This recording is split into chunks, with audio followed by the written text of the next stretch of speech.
Well, Mark Batterson, thank you so much for being here. We're so excited to have you on Sage Moments. Okay. All right. It's good to be here. Where we really just are talking to the more mature generations to get some really sage advice on different topics. Because, I mean, let's be honest, it's kind of a crazy world that we live in. And I feel like my generation more than ever needs some advice on how to live out our lives as believers in this world. Yep. Should we just kick it off this way? That I have a little formula, the Holy Spirit plus caffeine equals awesome. There we go. Yes. Which you also have a coffee shop. Not only are you a pastor and a best-selling author, for those who don't know, right? The Circle Maker. Yeah. What other ones? Yeah. A few others. Yeah, a few others. In a pit with a lion on a snowy day. That title's pretty long. We can just leave it there. But yeah. And then you also just came out with Double Blessing. Yes. This is your latest book, but you also have a coffee shop. We do. And my office is right above it. No way. So I'm never more than 10 seconds from caffeine. That's awesome. Life is good. Yes, yeah.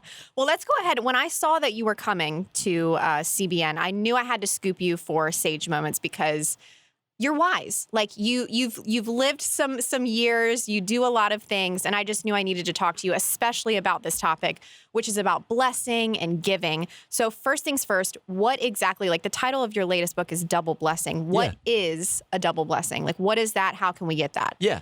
I think the first thing I'd say is that before original sin, there was original blessing. That this is the very first thing God does. So this is God's most ancient instinct. And God wants to bless us beyond our ability to ask or imagine.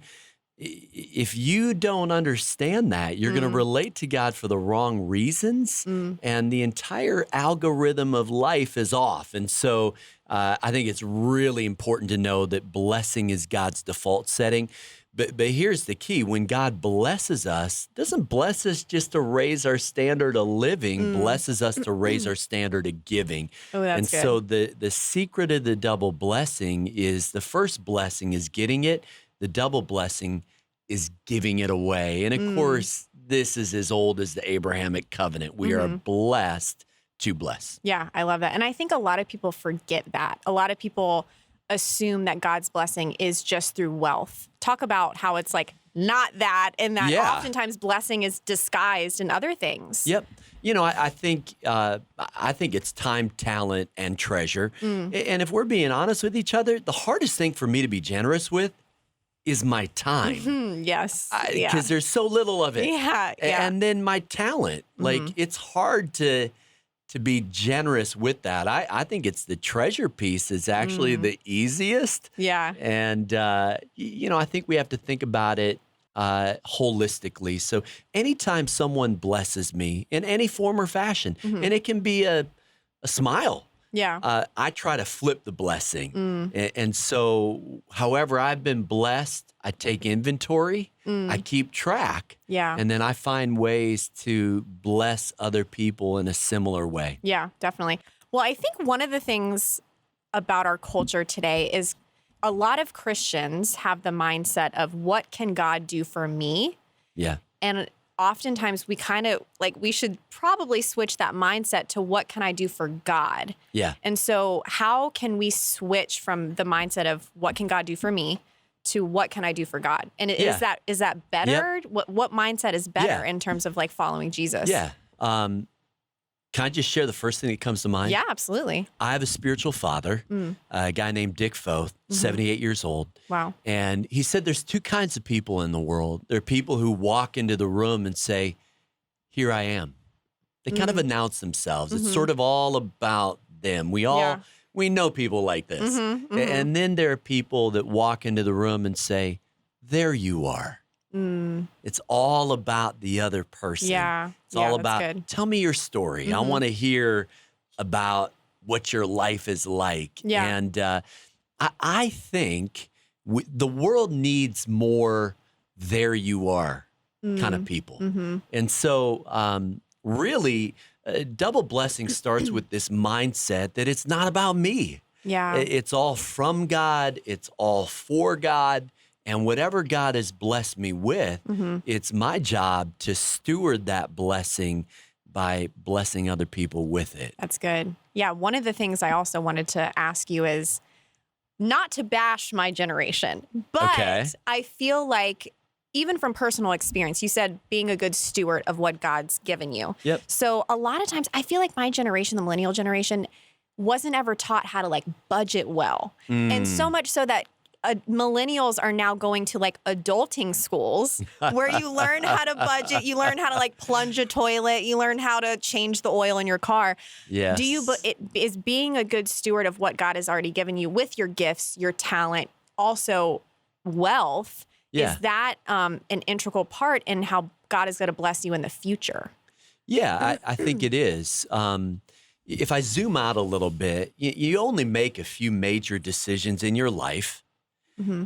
And then you spend most of your life managing those major decisions. Mm-hmm. And a couple of examples would be, who you might marry or where you might live or what kind of occupation you might pursue. Mm-hmm. You make those major decisions and then you really spend the rest of your life managing those decisions. So I'm a big believer in pre-decisions. Mm-hmm. It's the decision you make before you make the decision. Yeah. So I'll give you an example since we're talking about money. Yeah. When my wife and I got married, we were 22 and 20. We were children. Yeah.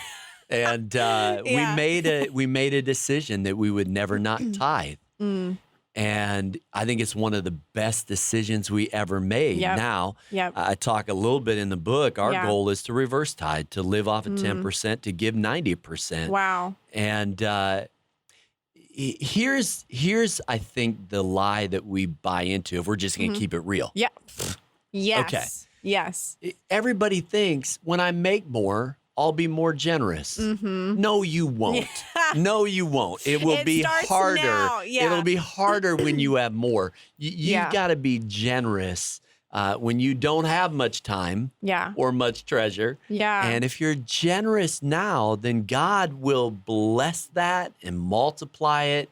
And you got to be a good steward of that 20 Yeah. spot before you're a good steward of the 100 spot. For sure. For sure. Yeah. And that's another thing that, I was going to ask you is about tithing, because again, this is from personal experience. I used to believe that you only tithed when you were like older people tithed. Older people, they were the ones putting money in the church buckets. You know, they were the ones tithing. Like when you're married, when you have a family, that's when you tithe. Yeah. But I started, I had a job. I got my first big girl job, and my family was like, "Are you tithing?" And I was like, "No, should I be tithing?" And then from there, I actually gave a giving testimony at my church because I was like, millennials can tithe too. Like, Yes. there is no age limit on when you can start giving back to God. Like start now, you know, like what would you have to say regarding that? Yeah. I think if you do little things like they're big things, God will do big things like they're little things. So it's always about faithfulness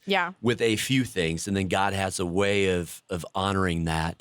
And we've experienced that. Our church, National Community Church, about half millennial. Yeah, I read that. That's awesome. And so it's really a ton of fun. Yeah. And, every generation is a mixed bag, right? Yeah, we have that's- strengths yeah, and weaknesses. yeah, that's true. But Millennials, the one thing I have to say is, we've taken 272 mission trips.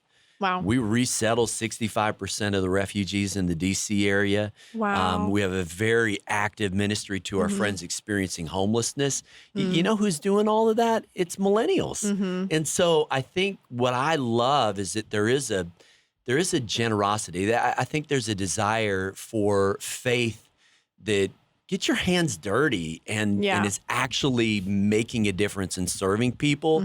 And so whether it's giving 10% of my income kind of as a starting point or giving a week of my time on a mission trip or it takes about 500 volunteers to pull off a weekend at NCC. Wow. Those are people who are setting their alarm early on Sunday morning. Yeah. Props for that. Yeah, That's definitely. You know what? Spirituality has a lot to do with when you set that alarm clock. And that's good. Yeah, That's good right there. That's some sage wisdom. Thank you. Some sage advice. But I know it's hard I know a lot of some of my friends who may not be believers, it's hard for them to believe in a sovereign God when they see so many who have and so many who have not. Yes. Worldwide, not just within the United States. Like, what would you say to somebody who's kind of, on the fence about that? Just why are there people who are super wealthy and seemed so blessed and others who aren't? Yeah. Well, let's reality check for a minute. Mm-hmm. Most of my problems are first world problems. Mm-hmm. Mine too. Yeah. Half the world lives on $2 a day. Yep. What am I doing? Mm-hmm. If all I'm doing is raising my standard of living? Yeah. Yeah. I want to make sure, John Wesley said, make all you can, save all you can, give all you can. So, some people would say money's the root of all evil. That's not true. Mm-hmm. The love of money is the root of all evil. Yeah. Mm-hmm. So it has nothing to do with how much or how little you have. It's about how you steward it. And I know people who have very little financially, some of the happiest people I know. And then people who are very wealthy, who are so lonely and so insecure. What I've learned is that your greatest asset will become your greatest liability if you don't use it for God's glory. And so the rich young ruler is a great example. Yep. Here's a millennial, a rich young ruler has so much, but isn't willing to give up what he has to do this unpaid internship with Jesus. Wow. So I live by this little mantra: don't accumulate possessions, accumulate experiences. That's good. Yeah. He could have accumulated so many experiences following Jesus, but his greatest asset, his wealth, became the liability that didn't allow him to let go of that and go after God. Yeah. So I think just a word of warning, let's make sure that those assets, that we're using them for God's glory. That's good. That's good. Well, switching gears a little bit, you are an entrepreneur. As I said earlier, you have a coffee shop. What is it called? Ebenezer's. Okay. And the story behind that, really quick, we got to touch on that. Yep. It used to be a crack house. Right. Okay. Talk about that really quick, because that is, when I read that, I was like, what? I know. So what's the story behind that? Yeah. So 5 years, I circled it in prayer. Wow. And 4 people ended up offering more money for it, 2 of them real estate developers. And so people think it's a coffee house. No, it's an answer to prayer. Ooh, and so we turn that crack house into a coffee house, and we give every penny of profit to missions.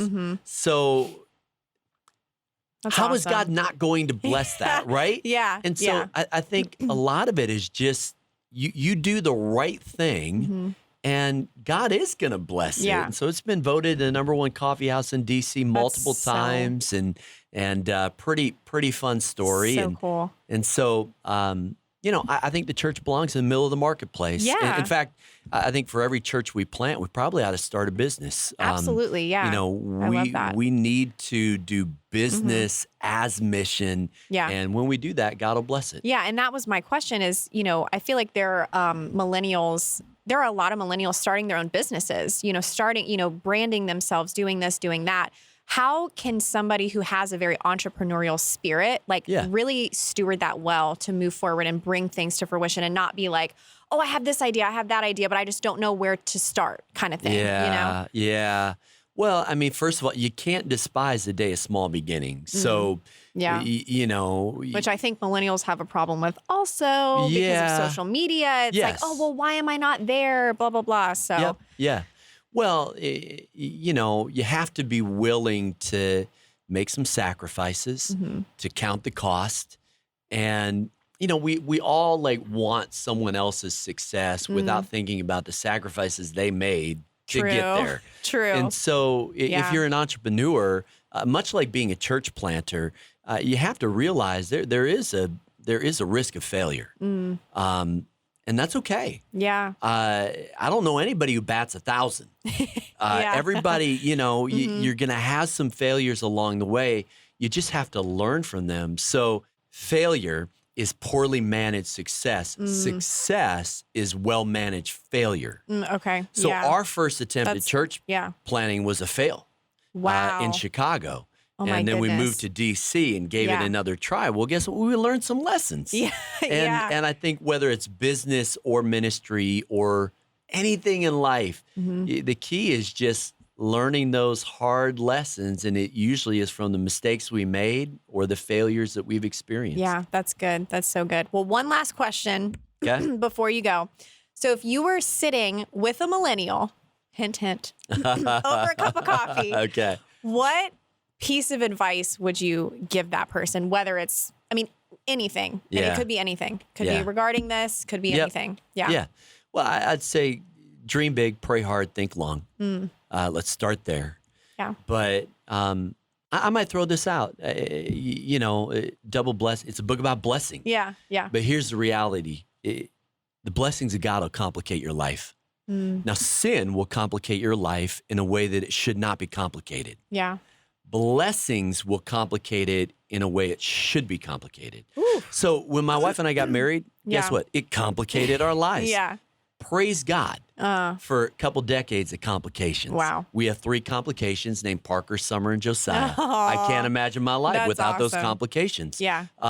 When we became a multi-site church, far more complicated org chart. But I wouldn't have it any other way. And so blessings, they aren't it's not no problems. It's not zero gravity. It's not, an immunity card. You're still going to have a life to live. You can be stressed and blessed. Ooh, that's good. Life can be difficult. And some of the greatest blessings I've experienced are blessings in disguise. In fact, just a little, if I can shoot a flare, is a little bit of a warning. Yeah. I don't think we know enough, Ashley, to know whether something up front is a curse or a blessing. To be honest, yeah. I think some of what we think is a blessing, we don't steward it right, and it backfires and it becomes a curse. Wow. But it's some of those other things that we think that's a curse. Yes. No, God's using it as a catalyst for growth. And so sometimes the circumstances we're asking God to change are the circumstances God is using to change us. You better preach. All right. Preaching. You Boom. are preaching. We're getting some hands up around. Oh my gosh, Mark, thank you so much. Yeah. This was so good. I wish we could talk longer, but thank you for joining Sage Moments. You gave some baller sage advice. Thank you you. so I love much. it. I love it. So All right, fun. Mark, thank you, and God bless you and everything that you're doing. Thanks.